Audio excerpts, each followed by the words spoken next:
ज्या विश्वासावर तुम्ही मला नगरपालिकेने पाठवलेले आहे त्या विश्वासाला तडा जाऊ देणार नाही.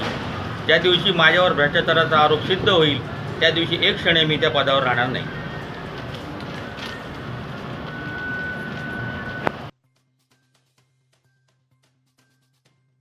विरोधकांनी केलेल्या स्टिंग ऑपरेशनमधून सादर केलेली व्हिडिओ व ऑडिओ क्लिपमध्ये तंत्रज्ञानाचा वापर करून बदल केला आहे. नगर परिषदेतील बांधकाम लेखा विभागात आमच्याच कालावधीत CCTV बसवले आहेत, त्यामुळे तिथे आर्थिक व्यवहार झाला हे म्हणणे चुकीचे आहे. विरोधकांचे उत्पन्नाचे सर्व मार्ग बंद झाल्यानेच ते वैफल्यग्रस्त बनून माझ्यावर आरोप करत आहेत. जनतेने ज्या विश्वासाने आपल्याला निवडून दिले त्या विश्वासाला तडा जाऊ देणार नाही.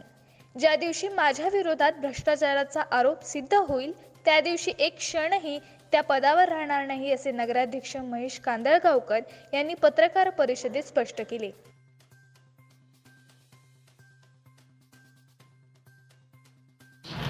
मालवण नगर परिषदेमध्ये 21 वर्ष मी प्रामाणिकपणे सेवा केल्यानंतर माझ्या नोकरीची 14 वर्ष शिल्लक असताना मी मालवण नगरपालिकेतून स्वेच्छानिवृत्ती स्वीकारली.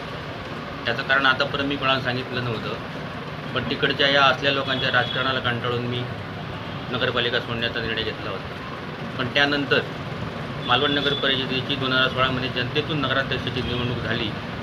त्यावेळी जनतेने मला स्वतः सपोर्ट करून या ठिकाणी पुन्हा तू जाऊन अध्यक्षपदावर बस आणि कामकाज बघ एवढा मला विश्वास त्यांनी दिला आणि त्याने मला नगराध्यक्षाच्या निवडणुकीत विजय प्राप्त करून गेली 3 वर्ष प्रामाणिकपणे काम करत आहे. कित्येक कोटी रुपयांची बिलांवर सही केली होती. पण असं असताना अचानक नगर परिषदेच्या नगराध्यक्षांवर भ्रष्टाचाराचा आरोप आताच का, याचा जर विचार केला तर ही जी परिस्थिती आहे ती ज्यावेळी विधानसभा सुरू झाली त्यानंतर बदलली गेली. कारण विधानसभेमध्ये सुधीर यात्रेकर यांचे खंदे समर्थक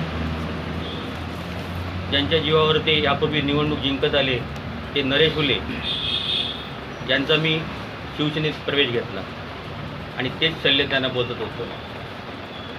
त्यानंतर लगेचच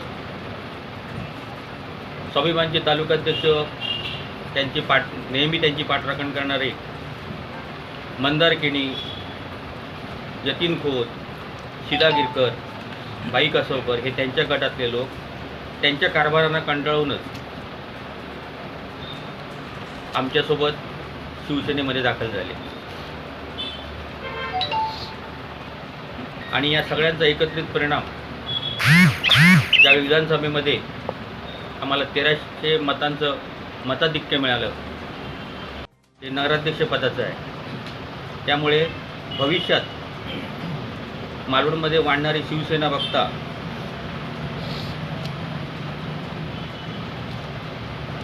त्यांना आपला पराभव डोळ्यासमोर दिसू लागला. त्यामुळे त्यांना आता एकमेव कारण मिळालं ते नगराध्यक्षांवर आरोप करण्याचं.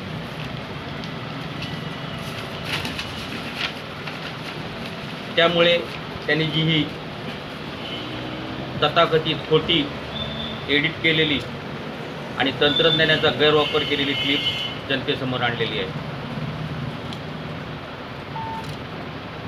आता त्यांच्या दृष्टीने ते म्हणत आहेत की याबाबत तक्रार झाली आहे, त्यामुळे याबाबत आम्ही आता जास्त काय बोलणार नाही. ज्यावेळेला चौकशी होईल त्यावेळी त्यातील आम्ही काय ते सत्य तुम्हाला नक्कीच सांगू.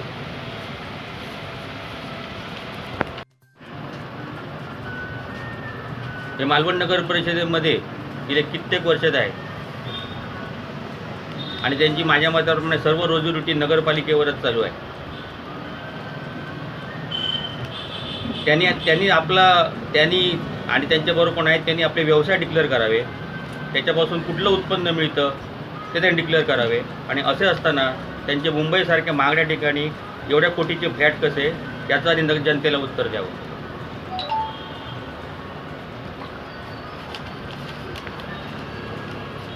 उत्पन्नाची साधनं बंद झाल्यामुळे ते आता वैफल्यग्रस्त जाऊन ही सगळी विधानं करत आहेत.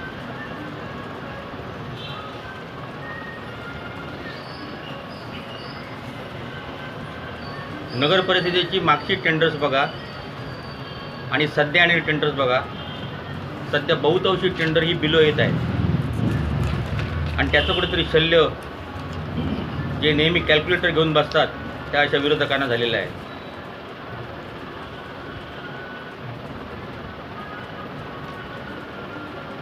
ज्या इस्माने तक्रार केली असे म्हणतात त्या रॉयल प्लेचं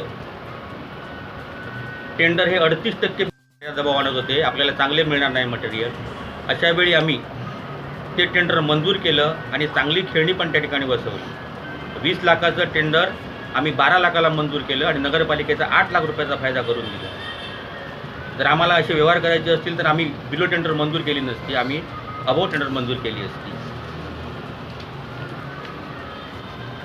सगळ्या बाजूने ते उत्पन्न त्यांचं घटत चाललेलं आहे. बिल्डर लॉबी, आज बिल्डर लॉबीनी त्यांच्या अगेन्स्ट जिल्हाधिकाऱ्याकडे तक्रार केलेली आहे. त्यांना वारंवार ते त्रास देत आहेत. याचं कारण काय आता वेगळं आम्हाला सांगण्याची गरज नक्कीच नाही आहे. आणि आचरेकर तर माझ्याकडे पहिल्या महिन्यापासून राजीनाम्याची मागणी करतायत. काय झाली काय, नगराध्यक्ष राजीनामा द्या, नगराध्यक्ष राजीनामा द्या. आणि आता त्याच्यात भर गणेश कुशेंची पडलेली आहे. त्याच्यामुळे भविष्यात आधी आचरेकर आणि कुशेंनी ठरवावे की नगराध्यक्ष म्हणून कोण उभे राहणार आहेत ते. ज्या विश्वासावर तुम्ही मला नगरपालिकेने पाठवलेले आहे त्या विश्वासाला तडा जाऊ देणार नाही. ज्या दिवशी माझ्यावर भ्रष्टाचाराचा आरोप सिद्ध होईल त्या दिवशी एक क्षणी मी त्या पदावर राहणार नाही.